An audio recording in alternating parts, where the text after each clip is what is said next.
Fala pessoal, sejam muito bem-vindos ao meu primeiro vídeo aqui no YouTube. Depois de anos de tentativas, né, desde da época do que falei mesmo, né, do canal Falei Mesmo, que tive há mais de 10 anos atrás. Hoje volto aqui para o YouTube com muita alegria, trazendo esse formato de react para vocês, né, e também logo mais as lives. Hoje eu vou trazer a entrevista do André Roncalha, o nosso professor Chico Xavier da Economia.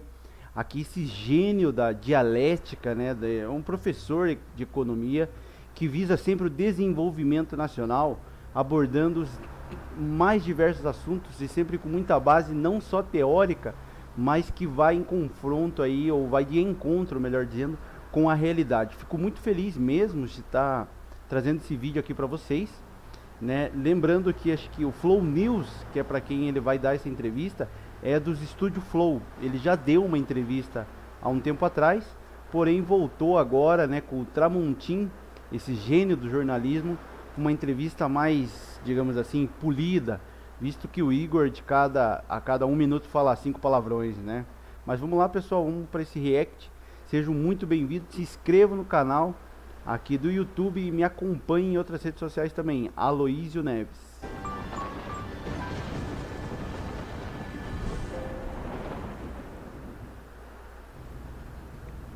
Olá, amigos dos Estúdios Flow. Começa nesse momento mais um Tramonta News. No nosso programa, vocês sabem, tem sempre uma conversa interessante e inteligente. Com vocês, seguindo na boa, a gente vai construindo o programa, né? Tramonta, um gênio do jornalismo, né? Cunhou o clássico meme do 6 e ônibus, para quem não conhece, por isso essa camiseta. Vale a pena ver esse meme de anos atrás, quando ele ainda estava na Globo. Nós estamos no Spotify, você pode se inscrever no canal, falar conosco, mandar mensagens e a gente vai junto nessa caminhada.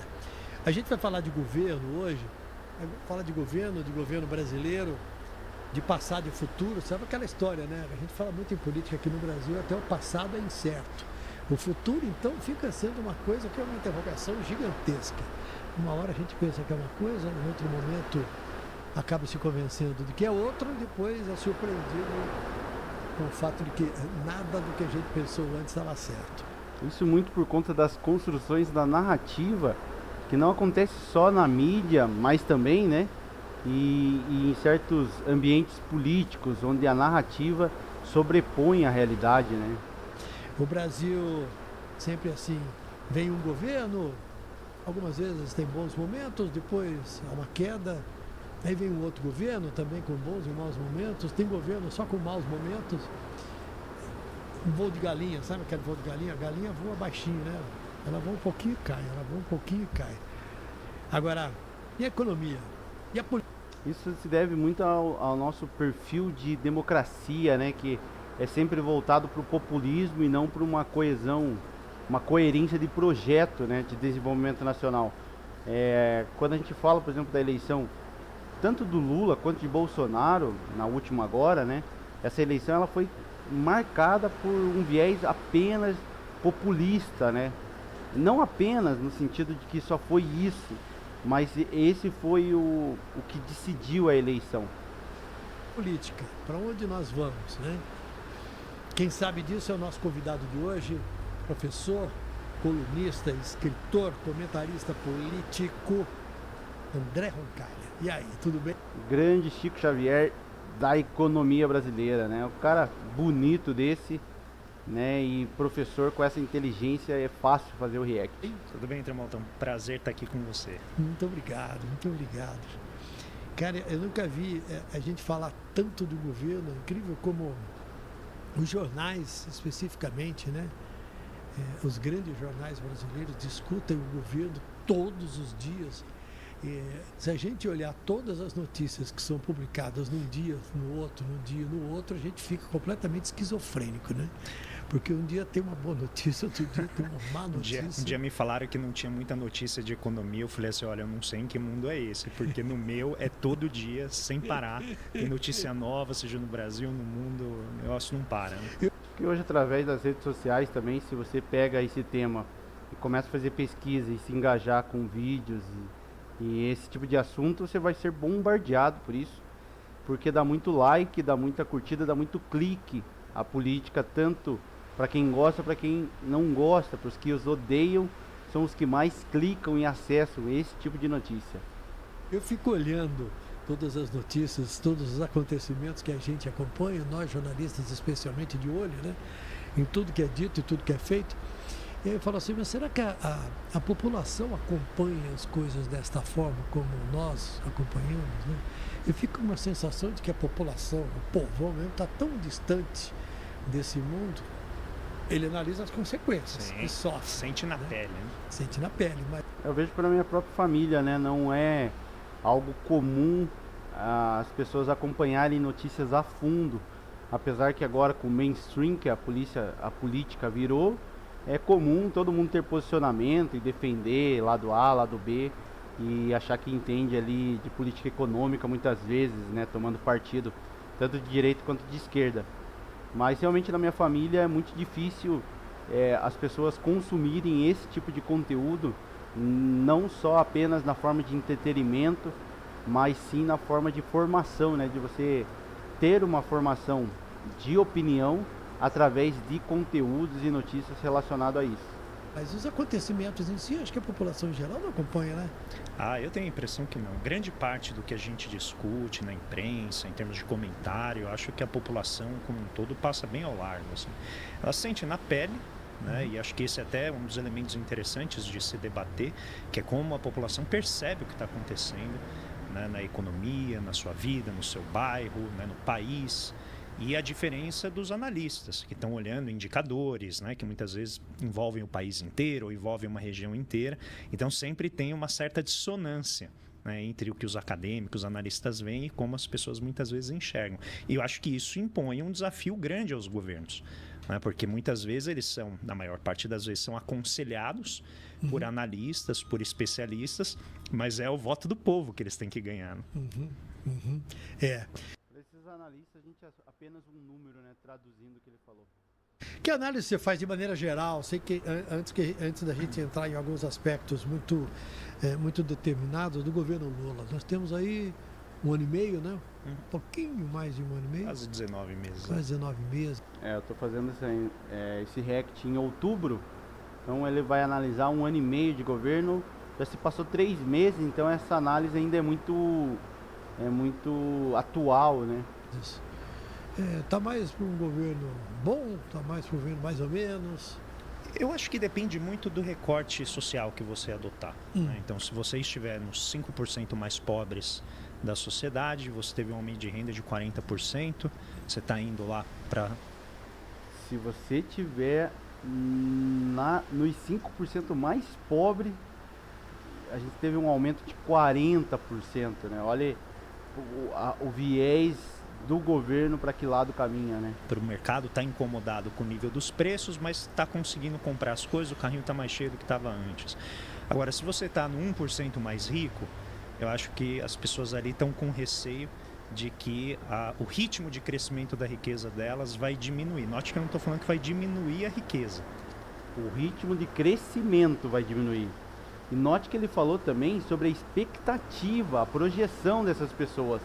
Né? O 1% mais rico, ele necessita de um Estado para garantir a sua riqueza, né?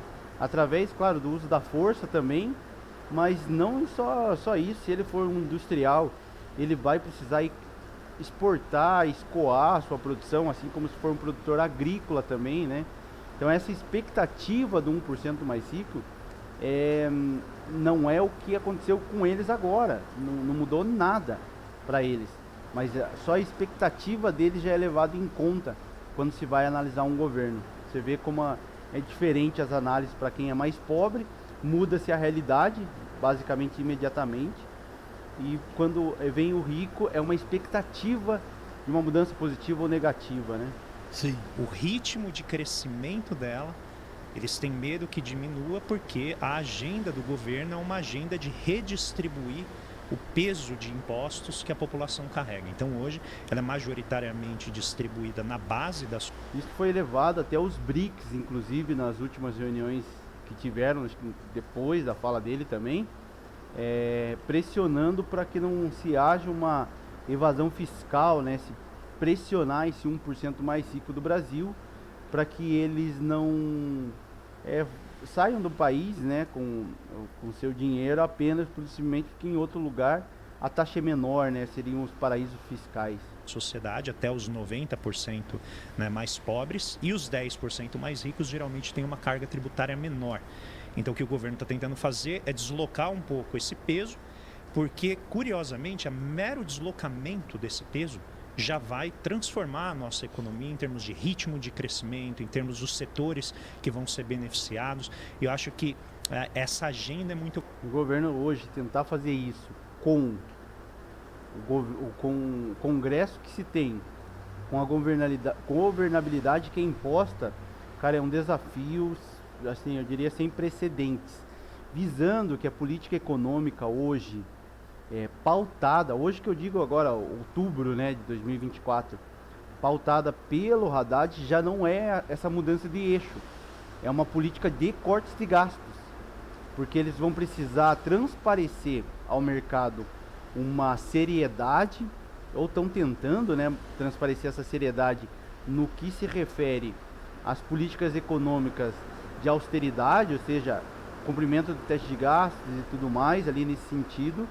Ele tenta trazer o mercado para o seu lado, propondo esses cortes de gastos, né? Mas vamos ver o que vai acontecer. Muito forte. Então, eu dividiria o governo Lula num plano mais alto, que é fazer a reforma tributária, em várias fases, né? A primeira foi aprovada recentemente, a segunda é da renda do patrimônio, e a terceira é fazer a reforma da folha de pagamento, que está gerando toda essa briga sobre como financiar a Previdência. Tá? Mas são questões de longo prazo que demoram para acontecer. Já está em caminho isso aí, né, em trâmite. Vão gerar muito debate e tal. E tem a agenda de curto prazo, que é retomar a atividade, que é redistribuir a renda, fazer com que as pessoas voltem a consumir, controlar ali alguns mercados que estão desregulados, que tem problemas ali principalmente mercado de crédito, com endividamento muito elevado. As bets. Alimentos, né? A gente passou agora por um problema grave, questão do Rio Grande do Sul. Então existem ali alguns mercados em que a intervenção do governo pode ajudar um pouco, né, a, vamos dizer, melhorar a vida da população, fazer com que ela chegue. Só que isso, evidentemente, é uma agenda que incomoda quem está lá no topo. Então eu acho que, na média, não... E com todo respeito ao André, mas não incomoda só quem está lá no topo. Incomoda quem acha que está lá no topo. Quando a gente fala do 1% mais rico, que são os bilionários brasileiros, a gente vai pegar, ele vai falar aqui também, né? Mas ele vai pegar ali a pessoa que tem um Jetta, ela vai achar que ela é 1% mais rica do Brasil. Porque ela pega a sua realidade, ela olha para a sua realidade e vê que dentro da realidade de visão, do campo de visão dela, ela é esse topo, essa elite econômica. Mas só dentro do campo de visão dela, ela nem tem acesso aos bilionários, nem participa desses grupos, né? Então, essa agenda vai incomodar essas pessoas que não serão afetadas por ela.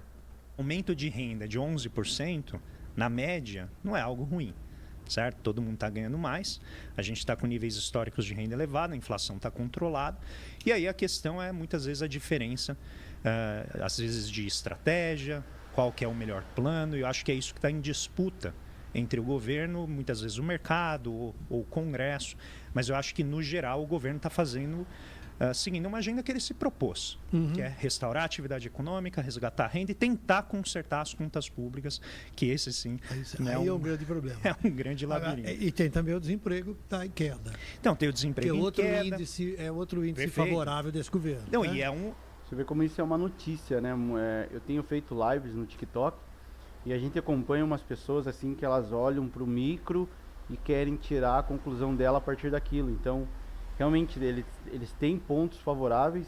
Hoje saiu uma notícia que o FMI subiu a classificação, a projeção do PIB para o Brasil, né, de 2,1% para 3% de crescimento.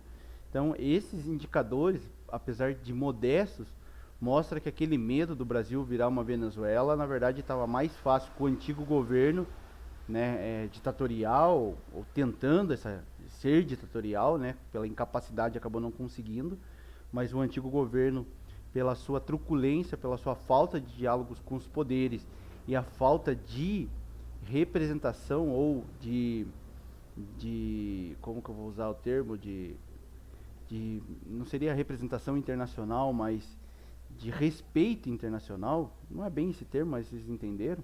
O antigo governo, sim, estava mais perto de transformar o Brasil em uma Venezuela. E é um objetivo, né? Reduzir o emprego, melhorar a qualidade do emprego. São mais de 2 milhões de empregos gerados nesses 19 meses. A gente está falando de balança comercial com níveis recordes, né? O ano passado, quase 100 bilhões de dólares de superávit, ou seja, exportações maiores que importações, e esse ano está se encaminhando para algo parecido. Não vai ser tão grande, mas vai ser próximo disso. O Brasil nunca teve isso. Por isso que os economistas estão dizendo que essa é uma mudança estrutural na relação com o resto do mundo. Aí a pergunta é saber se essa relação com o resto do mundo é a relação que nos leva a nos desenvolvermos, né? Que é a grande preocupação, que é se tornar um país de nível de renda elevado, com emprego de qualidade para todo mundo, sem gente passando fome, sem gente triste porque não tem o emprego que deseja, consegue se estudar, se qualificar, ter uma vida digna, ter vida cultural, consumir bem. Acho que esses elementos do desenvolvimento são elementos que vão vir, né, ao longo do tempo com essa agenda. Essa agenda seria a reindustrialização, cara. Não tem como a gente fugir muito desse termo, né? Dando uma de Ciro aqui para vocês, reindustrialização. Uma pena a gente ter que usar o termo novamente, né? E a transferência de tecnologia. Isso é básico, cara, para tudo isso que ele falou acontecer. Esses são os pilares para isso acontecer. Uhum. Ainda uma questão que você acabou de citar, né? A questão da renda. E quem tem mais dinheiro, os 10% no topo da pirâmide, muitas vezes fica preocupado porque fala assim, a minha renda não vai crescer, como você disse, não vai crescer tanto quanto estava crescendo. Não é que não vai crescer tanto quanto. Turma esperneia, né? Esperneia. E essa muito. Turma tem força. Tem força, tem voz, porque muitas vezes é dona de meios de comunicação ou conhece as pessoas que são donas de meios de comunicação. Tem empresas, tem bancos, os bancos contratam economistas que falam com a imprensa, contratam analistas que falam com a imprensa. Então existe aqui um arranjo. Eu não acho que seja um arranjo deliberado, assim, vamos fazer isso porque a nossa riqueza ela é muito mais importante que a de resto. Eu realmente acredito que as pessoas acham que a riqueza que elas acumulam faz bem para o restante da sociedade. Como ele falou, eu também acredito. Mas eu acredito no sentido de não existe malzinho ou bonzinho no jogo político, socioeconômico, sabe? Existem agentes. Essa elite, ela é um agente político, né, que não tem um peso quantitativo, mas vai ter um peso monetário que vai contrapor a balança dos interesses da população. E eles vão apenas cuidar dos seus interesses. A questão é que não, geralmente, né, necessariamente isso ocorre. Mas a pessoa pode realmente acreditar nisso. Mas o governo não pode se preocupar exclusivamente com o que a pessoa acredita. Tem que olhar os números e perguntar quanto que você paga de imposto. Você está pagando, você que ganha 50 mil reais por mês, eu estou falando na base dos 10% mais ricos. Na base.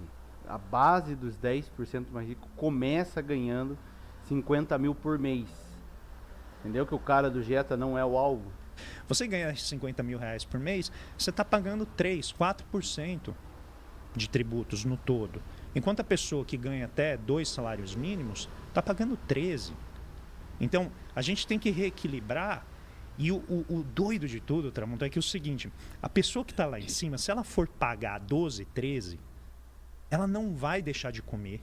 Ela não vai perder nenhuma casa que ela tem nas diferentes cidades ou em outros países. Ela não vai perder nenhum carro, nada. Nem as viagens internacionais. Nada disso ela vai perder, porque a renda é tão grande. Sim. A gente que olha os números da Receita Federal, que está pegando ali um universo de 15% da população só. É pouca gente que declara imposto de renda no Brasil, porque a maioria não tem nada. Não tem nem renda para declarar, porque é tudo informal, bico. Essas pessoas têm um medo de que uma tributação... A gente não está nem falando de nível de país desenvolvido, Suécia, sabe, Escandinávia, nada disso. É garantir. A tributação nesse lugar é extremamente elevada. Garantir isonomia, fazer com que todo mundo pague mais ou menos a mesma coisa. Que isso vai significar que elas vão cair. Então, às vezes, eu fico com a impressão que nem os ricos sabem a riqueza que eles têm, no sentido de dimensionar e comparar com o restante da população. Porque o rico não vê o pobre. Vive numa bolha, né? Não sabe, nunca passou fome, nunca chegou perto de passar uma necessidade. Eu estou falando rico mesmo. Não é a pessoa que tem lá uma Land Rover e acha que ela já está, né, nas alturas da sociedade. Não, estou falando da pessoa que é muito rica. Então, em geral, eu acho que esse receio, né, muito estridente, ele peca, tá? E falando aqui de uma maneira bem modesta, bem, vamos dizer assim, benevolente com quem pensa assim, ele peca por um problema. Se você não cuida do ambiente em que você vive, a sua vida vai ficando cada vez mais fechada, restrita e menos diversa.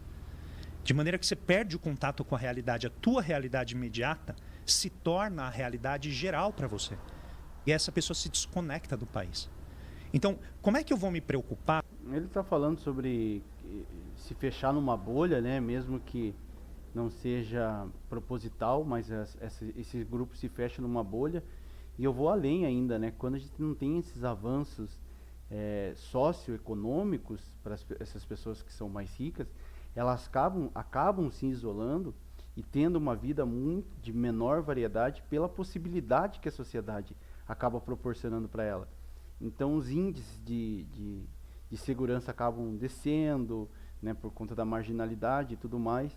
Então, nesse sentido de avanço social, a contribuição deles para uma nação estável, né, é fundamental.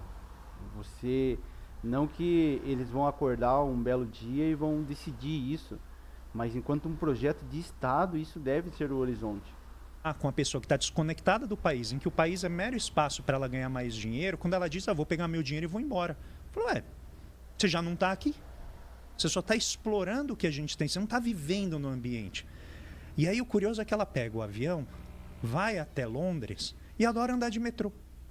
Ela vai até Portugal e acha lindo ter, né, os carrinhos, os trens elétricos que ela usa. Mas quando ela chega aqui, ela fala, não, isso é coisa de pobre. O rico não usa o equipamento público, porque se ele utilizasse, tendo voz, certamente seria muito melhor. Concorda? Porque o povo não tem voz.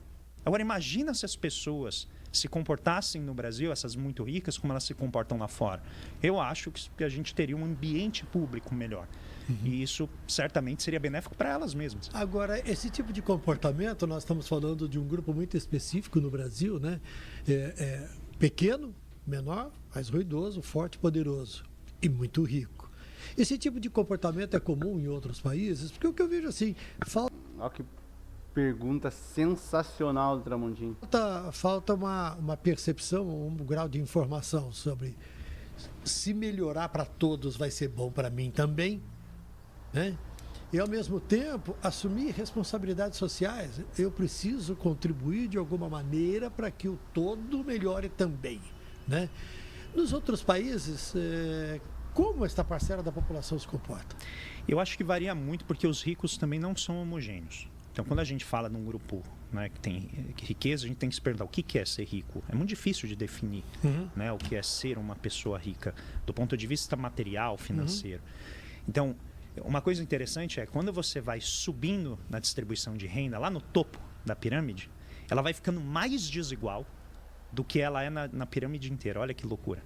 Então, quando você chega nos 10% mais ricos, o rico que está no 1%, ele é muito mais diferente do rico que está ali na base dos 10% do que o rico dos 10% é com relação ao restante da população.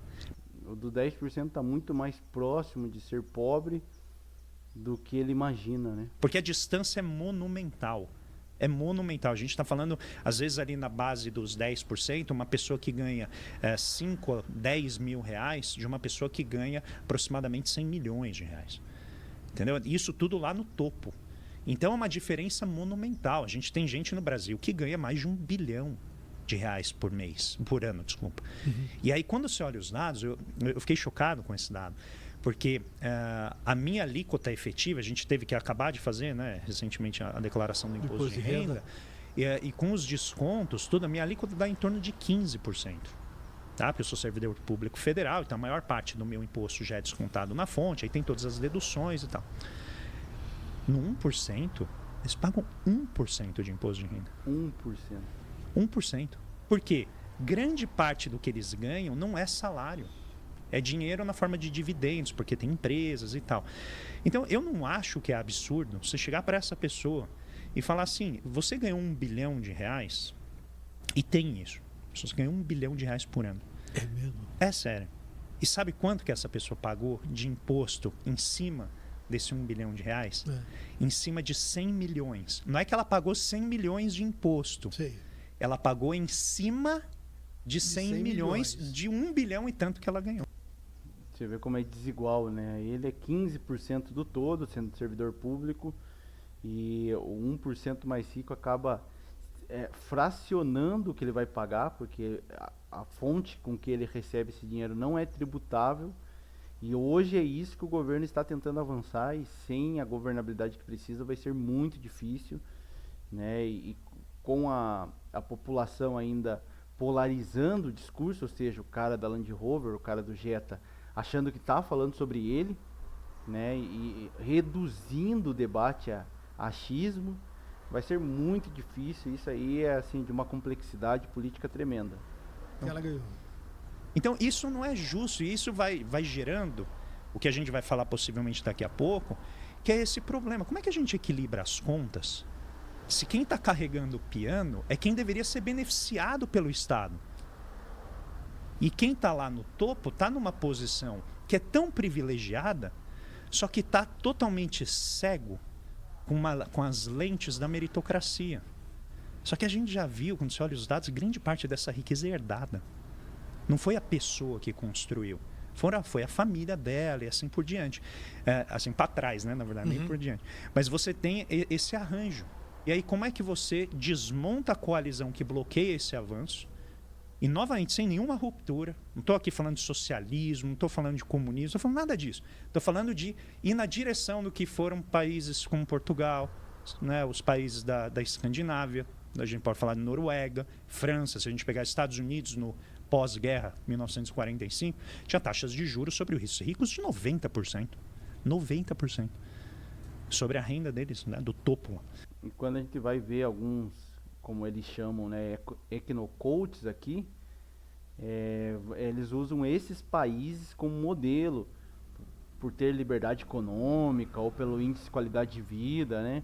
Mas quando você vai ver o que causou isso aí, não foi essa tal liberdade econômica, que não existe em lugar nenhum, né? E foi o período que teve o maior florescimento econômico que a gente tem, né? Chamados anos milagrosos, na era de ouro do capitalismo no século XX. E aí já tem estudos mostrando que as sociedades que têm mais tributação de patrimônio, elas já têm maior nível de bem-estar. Por quê? O rico é forçado a circular a riqueza dele. Ela não fica congelada. Então, ele olha e fala assim, se eu vou pagar muito imposto, o que eu vou fazer? Eu vou transferir essa renda ou para o meu filho, eu vou investir, criar uma fundação, vou criar alguma coisa para fazer a riqueza circular. Aqui no Brasil, não. Quando você não tributa a riqueza, o que ela fica congelada. E aí, se você entrar no balanço do Banco Central, você vai ver que tem quanto? Eu achei 1,2 trilhão de reais. Deve estar mais ou menos nisso hoje. Que são as operações compromissadas do Banco Central. Para quem não sabe o que é isso, essencialmente dinheiro morto. Congelado. Por quê? A pessoa deposita o dinheiro no banco, o banco tenta emprestar para a economia, não tem para quem emprestar. Chegou no fim do dia e não tem para quem emprestar, o Banco Central fala assim, então me dá aqui, eu vou guardar e vou te dar um pedaço de papel e amanhã a gente renova isso aqui. Se você tiver para quem emprestar, você repassa. Se não tiver para quem emprestar, a gente repassa. A gente guarda aqui na operação compromissada. Isso dá 10% do PIB. Você tem ideia do que é 10% do PIB que está congelado, que não tem para onde ir, porque a riqueza está parada e muito bem remunerada com essa Selic de 10,5% ao ano. Sem essa pressão da tributação do super rico, sem essa pressão de tributar esse dinheiro e com o incentivo da Selic, a gente vai esbarrar no que a gente está acontecendo. Não tem incentivo, você não tem ali um mercado que seja favorável ao investimento, porque você vai tomar risco à toa.